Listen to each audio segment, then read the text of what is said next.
অনেকেই মনে করে পোলাও রান্না মানে রাইস কুকার কিংবা প্রেসার কুকার দরকার না। আজকে আমি আপনাদের দেখাবো কড়াইতে খুব সহজে এবং কিছু ঘরোয়া উপকরণ দিয়েই কিভাবে ঝরঝরে এবং সুগন্ধি পোলাও এক নিমেষেই রান্না করা যায়। নমস্কার, আজকে আমি আপনাদের সাথে শেয়ার করছি কিভাবে কড়াইতে আমি পোলাও রান্না করি খুব চটজলদি এবং ঘরোয়া উপকরণ দিয়েই, প্রেসার কুকার কিংবা রাইস কুকার ছাড়াই। আমি যে কাপটি দেখলেন সেই কাপের 1 কাপ গোবিন্দভোগ চাল আমি নিয়ে নিয়েছি এবং সেটাকে ভালো করে ধুয়ে নিচ্ছি। এবারে 1 টুকরো আদাকে গ্রেটারের সাহায্যে একটু কুড়িয়ে নিলাম এবং সেই কোরানো আদাটাকে চালের মধ্যে দিয়ে দিলাম। এরপরে ম্যারিনেট করার জন্য যে যে জিনিসগুলো লাগবে সেইগুলো একে একে দেখে নিই। প্রথমে লাগছে সামান্য পরিমাণ হলুদ গুঁড়ো, একটু গরম মশলার গুঁড়ো,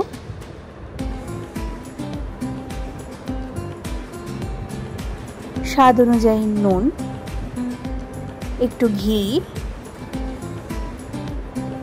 এই ইনগ্রেডিয়েন্টসগুলো দিয়ে প্রথমে গোবিন্দভোগ চালটাকে ভালো করে ম্যারিনেট করে রেখে দিচ্ছি এবং ঢাকা দিয়ে রেখে দিলাম।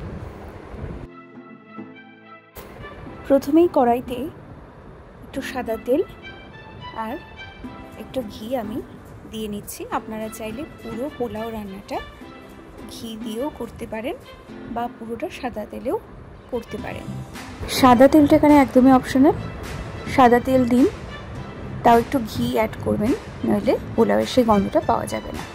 প্রথমেই একটা তেজপাতা 2 টুকরো করে ফোড়নে দিয়ে দিলাম এবং কিছু গোটা গরম মশলা যেমন দারচিনি, এলাচ, লবঙ্গ ফোড়নে দিয়ে দিলাম।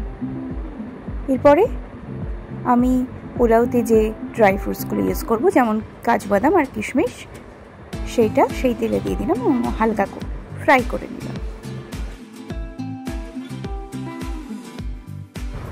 এরপরে যে গোবিন্দভোগ চালটা আমি ম্যারিনেট করে রেখে দিয়েছিলাম সেই চালটা কড়াইতে দিয়ে দিলাম এবং সেই তেল এবং ঘিয়ের সাথে হালকা ভেজে নিলাম। হালকা ভাজা হয়ে গেলে যে কাপের 1 কাপ আমি গোবিন্দভোগ চাল নিয়েছিলাম সেই কাপেরই 2 কাপ আমি জল অ্যাড করব। মনে রাখবেন, যত কাপ চাল তার ঠিক দ্বিগুণ জল কিন্তু অ্যাড করতে হবে, নইলে পোলাও কিন্তু ঝরঝরে হবে না। এই ছোট্ট টিপসটা আমি আপনাদের সাথে শেয়ার করলাম। এবার কড়াইটাকে ঢাকা দিয়ে দেব। ননস্টিক কড়াইয়ের এরকম ঢাকনাটা ফুটো থাকলে সেটাকে কিছু একটা দিয়ে বন্ধ করে দেবেন। আমি এখানে একটা লবঙ্গ দিয়ে বন্ধ করে দিয়েছি। 10 মিনিট পরে যখন হালকা জলটা শুকিয়ে আসবে ঠিক সেই মুহূর্তে আমি স্বাদ অনুযায়ী চিনি ব্যবহার করব। আমরা যেহেতু চিনির পরিমাণ বেশি খাই না, মিষ্টিটা একটু কম খাই, সেই পরিমাণে আমি চিনি আন্দাজ মতো দিয়েছি।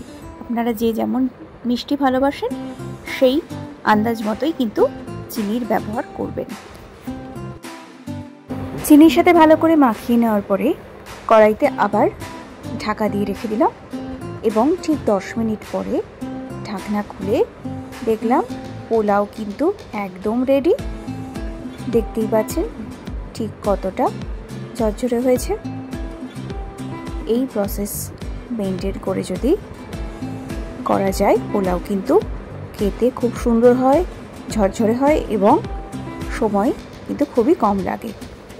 দেখলেন তো কড়াইতে কত সহজে এবং তাড়াতাড়ি পারফেক্ট স্বাদ এবং গন্ধে পোলাও রান্না করা যায়।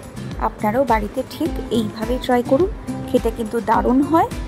ভিডিওটা ভালো লাগলে লাইক, কমেন্ট, শেয়ার অবশ্যই করে দেবেন এবং আমার চ্যানেল কৈলোপিডিয়াকে সাবস্ক্রাইব করতে একদম ভুলবেন না আর পাশে বেল আইকনটা প্রেস করে দেবেন। দেখা হবে নেক্সট কোনো ভিডিওতে কোনো মজার রেসিপি নিয়ে বা ঘরোয়া রেসিপি নিয়ে কিংবা কোনো ভ্রমণের গল্পের সাথে। ততক্ষণে আপনারা সবাই ভালো থাকুন, সুস্থ থাকুন এবং আমার চ্যানেলের পাশে থাকুন। ধন্যবাদ।